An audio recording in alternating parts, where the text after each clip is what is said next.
Hello student. तो आपका chemistry universe class में आपका स्वागत है।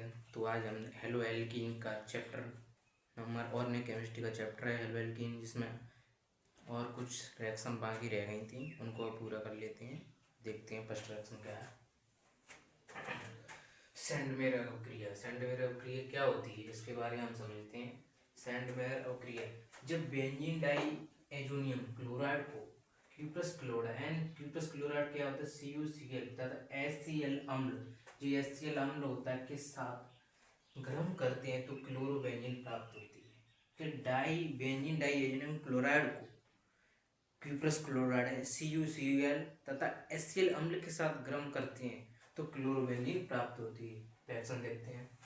ये क्या है, benzene diazonium chloride C6H5 and nitrogen की वैलेंसी 3 होती है। तो इस देखते हैं नाइट्रोजन 3 है क्या।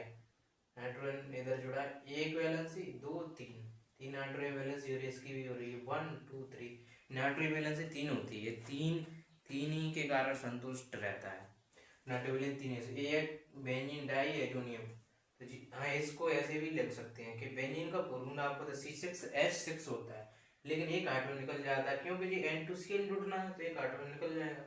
तो इसका बेंजीन डाइएनियम क्लोराइड होगा। ए ही है फॉर्मूला, ए बेंजीन के रूम में लिख दिया है। तो इसकी क्रिया किसके साथ कराई, CuCl तथा HCl अम्ल के साथ कराते हैं तो क्या बनता है, क्लोरोबेंजीन प्राप्त होती है।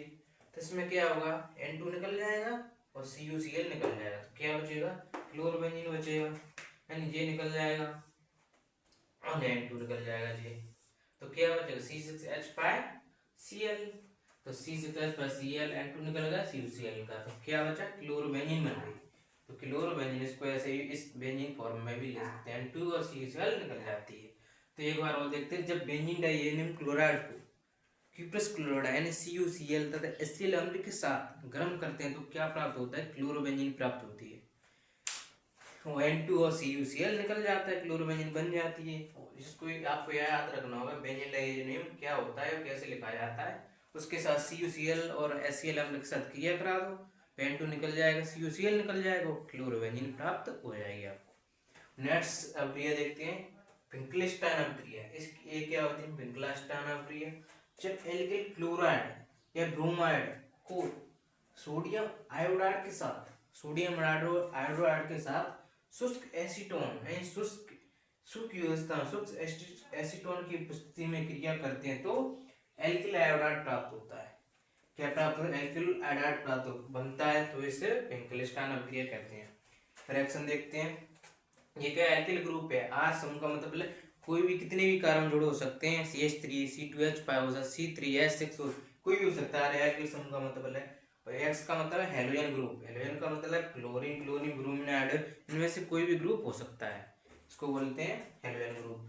तो एल्किल हैलाइड क्या, एल्किल क्लोराइड या ब्रोमाइड, हैलाइड का मतलब क्लोराइड हो सकता है, ब्रोमाइड हो सकता है, आयोडाइड हो सकता है, कोई भी ग्रुप हो सकता है। तो एल्किल क्लोराइड या ब्रोमाइड को किसकी उपस्थिति में कराएं, सोडियम आयोडाइड की उपस्थिति में, शुष्क एसीटोन की उपस्थिति में सोडियम आयोडाइड के साथ कराते हैं तो क्या बनता है, एल्किल आयोडाइड प्राप्त होता है और सोडियम क्लोराइड निकल जाता है। यानी एक्स का मतलब आपको पता ही है, सोडियम ये निकल जाएगा, इसके साथ निकल जाएगा, एल्किल समूह आयोडाइड के साथ बॉन्ड बना देगा तो एल्किल आयोडाइड प्राप्त हो जाएगा। एक बार वो देखते हैं, जब एल्किल क्लोराइड या ब्रोमाइड को सोडियम आयोडाइड के साथ शुष्क एसीटोन की उपस्थिति में गर्म करते हैं तो क्या बनता है, एल्किल आयोडाइड प्राप्त होता है। इसे विंकलस्टाइन अभिक्रिया कहते हैं। इसमें NaX यानी सोडियम आयोडाइड निकल जाता है, हाँ सोडियम हैलाइड निकल जाता है, क्लोरीन हो सकता है, ब्रोमीन हो सकता है, आयोडाइन हो सकता है। तो एक बार आप रिवीजन कर लेनी, आपको बहुत अच्छे समझ में आया वही अभिक्रिया। Thank you watching my class, please subscribe our channel.